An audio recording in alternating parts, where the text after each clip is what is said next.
I'm Tori, and I'm here today with more books. So first up, I got to go see Temple Grandin speak, and I bought 2 of her books. So for those of you who don't know, Temple Grandin is an autistic woman who has done a lot of work with different livestock behavioral things and how to make industrial livestock more humane and more efficient and more enjoyable for all the animals and people involved.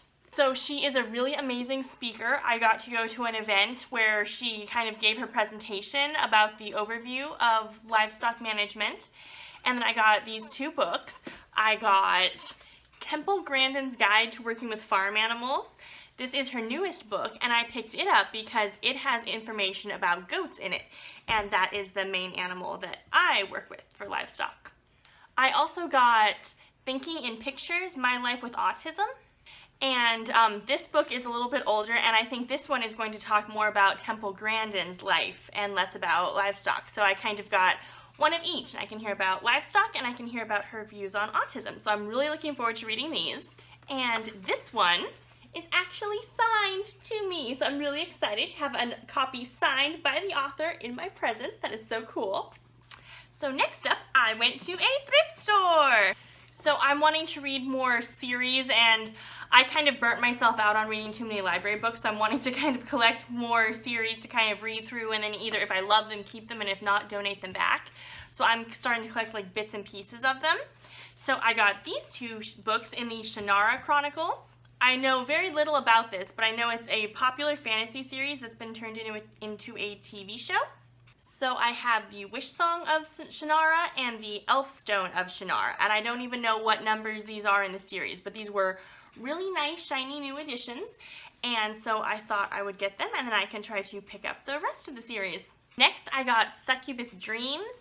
This is part of Rochelle Mead's first series. She wrote the Vampire Academy and Bloodline series, and I know I won't be able to find these at my library because they aren't nearly as popular, and this is somewhere in the middle. I don't even know what book number, but I would like to read Rochelle Mead's earlier work and see how I like it because I love those 2 series, but I wasn't a huge fan of her book Soundless, so I'd like to kind of see where this one falls on the scale. Next up, I got this book, Lituva. I think it's the name of a place. I really have no idea, but I got this book because it's really cool. So it seems like it's talking about some cultural place, and then in each spot, it will have these kind of things, and it'll say the same thing 4 different times in 4 different languages, and I thought that was so cool. As far as I can tell, they are a mystery language that I have no idea, English, another one I have no idea about, and German. So I'm excited about that. And next up, I got Daily Life in Medieval Times. This looks like a really fun like coffee table style book. It's got different illustrations and stuff. And I really like history that doesn't talk about like the big historical events, but just kind of like what life was like for people. So I'm really looking forward to this. So after that, I went to my library book sale again and bought way too many books.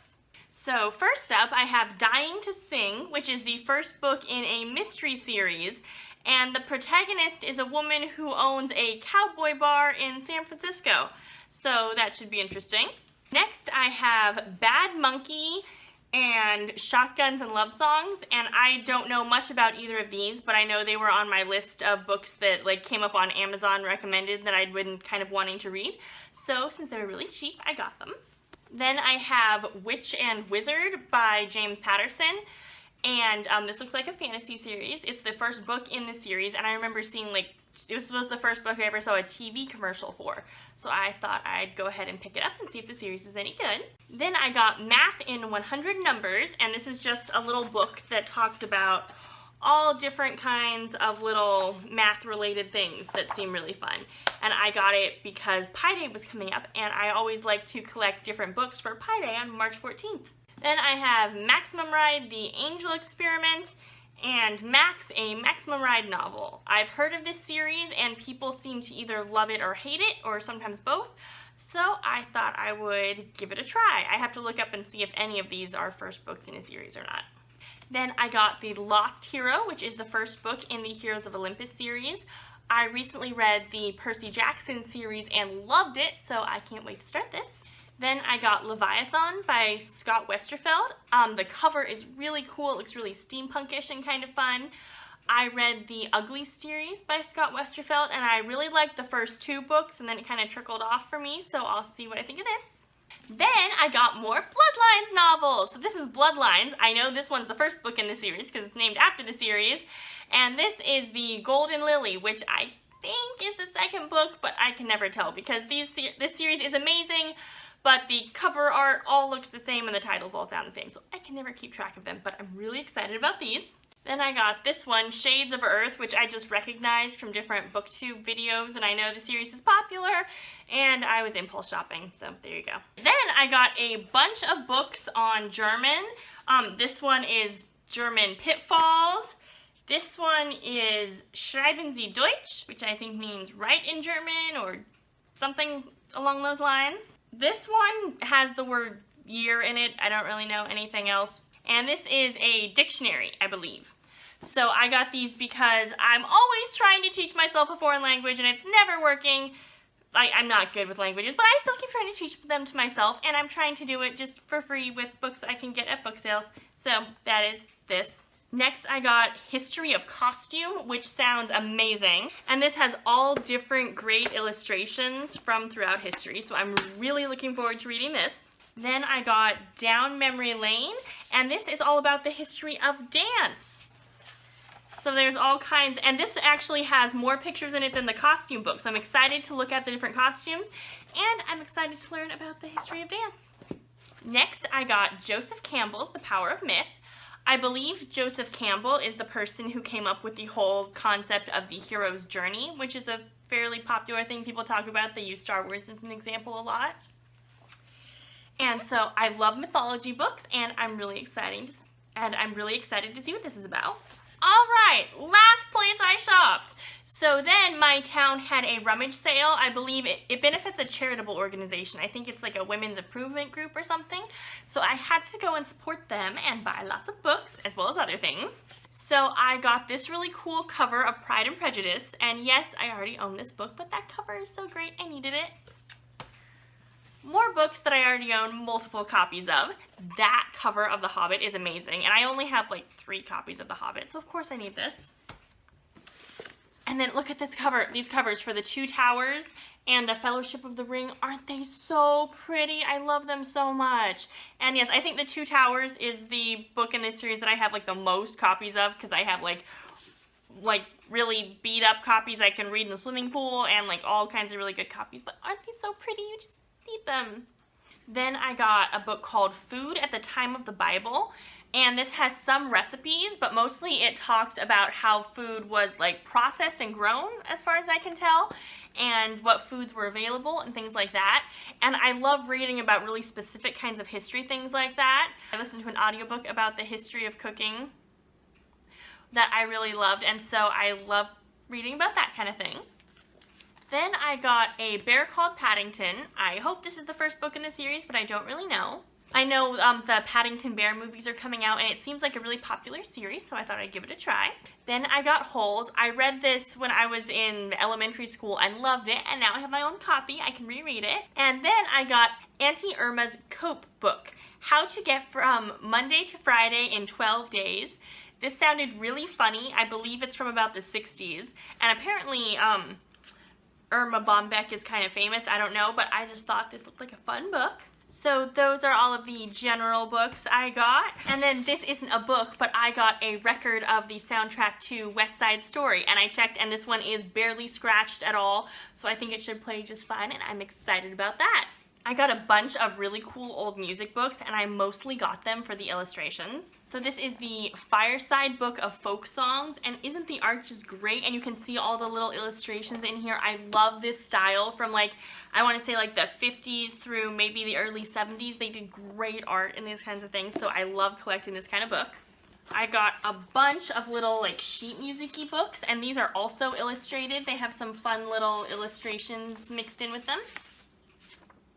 I got this really cool sheet music to White Christmas and Santa Claus is Coming to Town, and it is just like sheet music for one song, but aren't those illustrations just so pretty? And then I got this book of Christmas carols with the gorgeous little families sitting around in their Victorian clothing, and then all the little songs have fun illustrations, so mostly I'm just going to look at these because they are so much fun. I love knitting and crocheting different toys.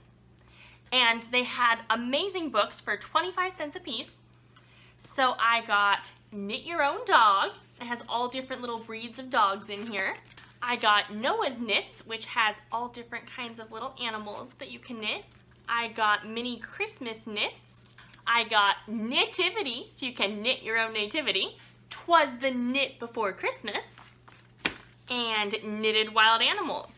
Now, I don't know how hard some of these patterns will be. I don't have that much experience with this kind of thing yet. I'm still just kind of starting out trying these things. So I'll see if any of these are at my level now or if I need to practice and kind of work my way up to them. All right, so here are the patterns I got. I got this cute little one for making stuffed bunnies. This one's fun. It looks kind of like the 90s to me. I love this one with the cute little peasant blouses and fun tiered skirts. This skirt is fabulous, and I can't wait to make it. These are very fun. They're kind of 80s, but almost like 80s does the 20s, so I'm excited about that. Then I got this kind of 70s looking one for like beach pants, I guess, and swimsuits. And now the rest of the ones I got are really old and cool, and I don't know if I'll actually make any of them, but I just kind of want to frame the pattern because they are so amazing. And I kind of judged the year that they came out based on how much they cost, because now you can easily have a pattern that has like $17 for the regular price, and some of these have much less. So this is fun. It looks kind of like the 60s to me. It was only 75 cents originally when it was first put out. These are some more really fun kind of 60s dresses. These are also, I think, kind of 60s-ish, and they're really fun. Then this is like a little, I want to say like late 50s-ish kind of beach outfit, and I love it. Now we're down to the patterns that only cost 50 cents. Here is a very 50s-ish men's shirt pattern. I think this is kind of like a 60s-ish kind of leisure suit for women that was fun. There's this button-up shirt pattern for men. And I know the shirt itself isn't that different than now, but the art is so old and it's just so cool. Then there's this amazing 50s-ish shirt or dress top or whatever it is that is so cool. Then there's this fun men's pajama pattern that was only 35 cents so long ago.